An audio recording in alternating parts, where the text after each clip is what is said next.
Canada's political landscape is undergoing a major shift, and the latest polling numbers offer a crucial snapshot of where things stand.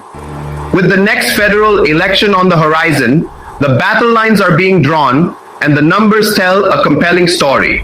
The Conservatives have surged to a dominant lead nationally, while the Liberals struggle to hold ground. The NDP, Bloc Québécois, and smaller parties face varying challenges across different regions.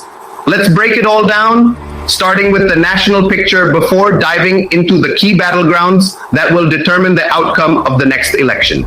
At the national level, the Conservative Party of Canada, CPC, is projected to win 178 to 225 seats, making them the dominant force across the country.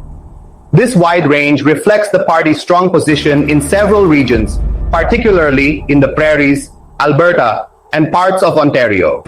Their success can be attributed to a well-organized campaign, a focus on fiscal conservatism, and concerns over national security and immigration that resonate with many voters, particularly in rural areas.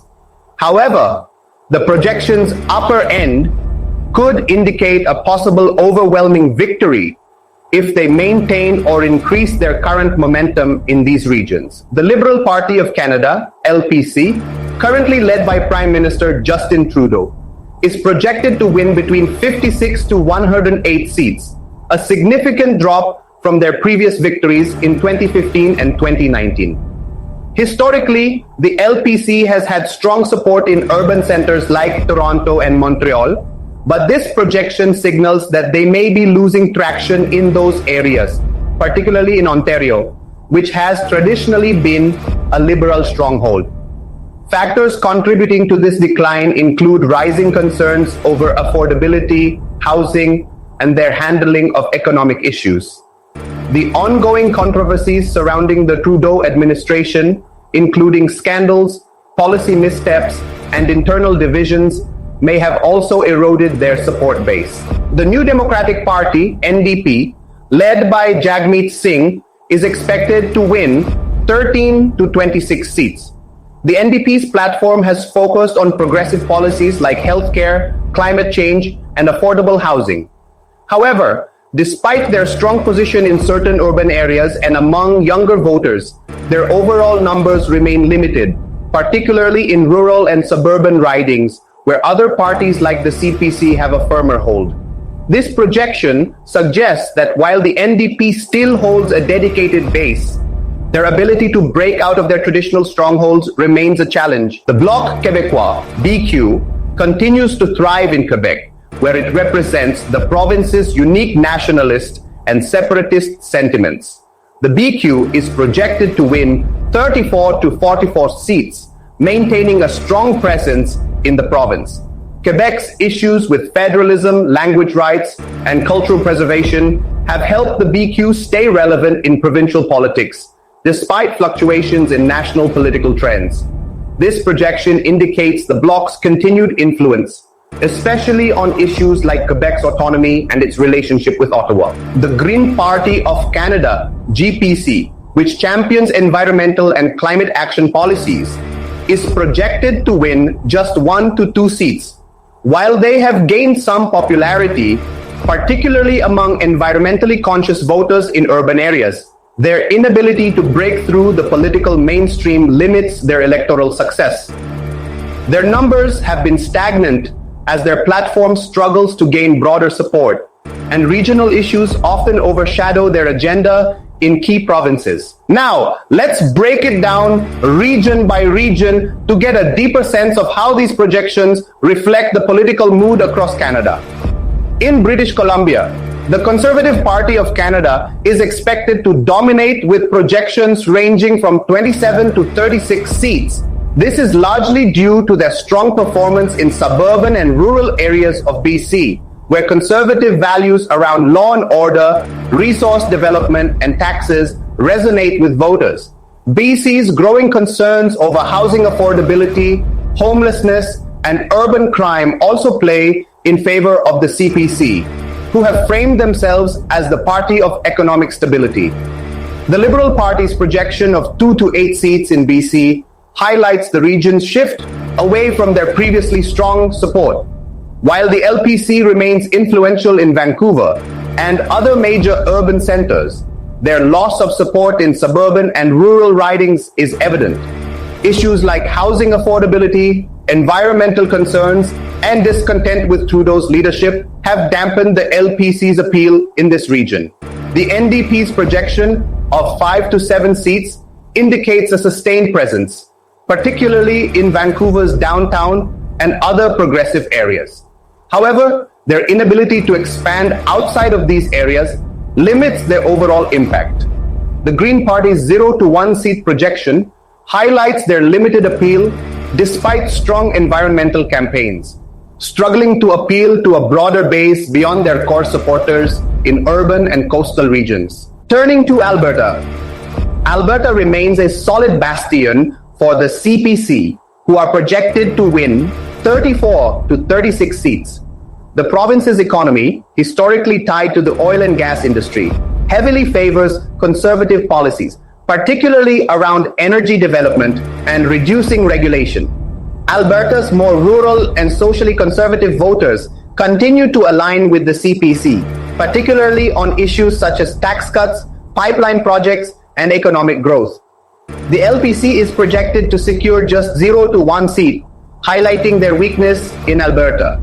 The province has been a staunch conservative stronghold for years, and the LPC has struggled to make inroads here, particularly with their green energy policies and perceived lack of alignment with Alberta's economic interests. The NDP's 1 to 2 seats projection shows some localized support, especially in Edmonton, where their progressive platform has gained traction. However, Alberta's political environment remains heavily tilted in favor of the CPC. In Saskatchewan and Manitoba, the CPC is projected to take 19 to 21 seats here, reflecting their continued dominance in rural Canada. The CPC has successfully capitalized on issues such as agricultural policies, healthcare access, and fiscal conservatism. Their strong grassroots organization and focus on rural communities give them an advantage in this region. The LPC's 5 to 6 seats in Saskatchewan and Manitoba show they still hold some influence in urban centers, particularly in Winnipeg, where issues like public health, education, and social programs have some appeal. However, the overall CPC dominance in these provinces limits the LPC's ability to expand further. The NDP is projected to win 2 to 3 seats, indicating some success in urban areas like Winnipeg, but little chance of gaining substantial ground in rural or suburban ridings. In Ontario, Ontario is a crucial battleground, and here the CPC is projected to win 68 to 93 seats, a huge portion of their total. Ontario's growing concerns over issues like housing prices, taxes, and economic stagnation have worked in favor of the CPC. The CPC's appeal in suburban ridings, where voters are increasingly concerned with affordability and job security, is a significant factor behind these numbers.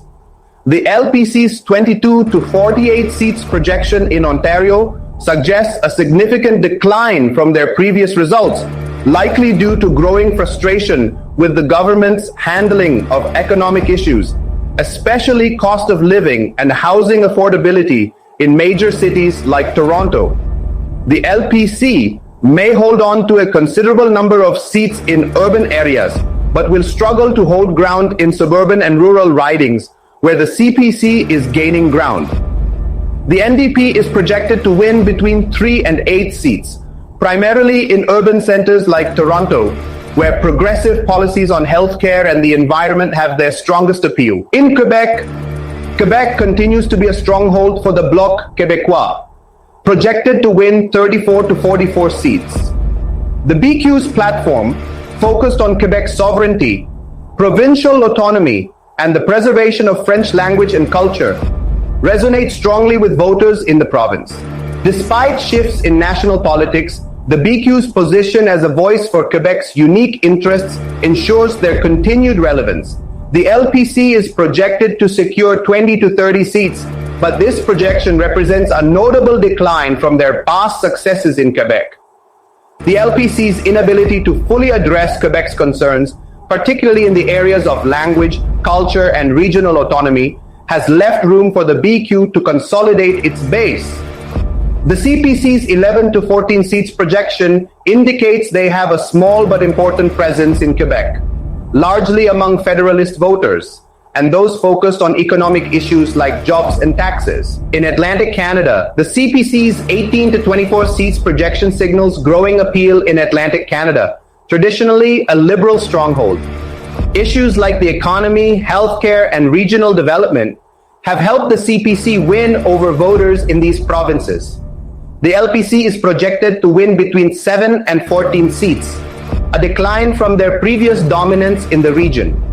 The shift is indicative of changing regional priorities, where voters are increasingly looking to the CPC for solutions to economic challenges.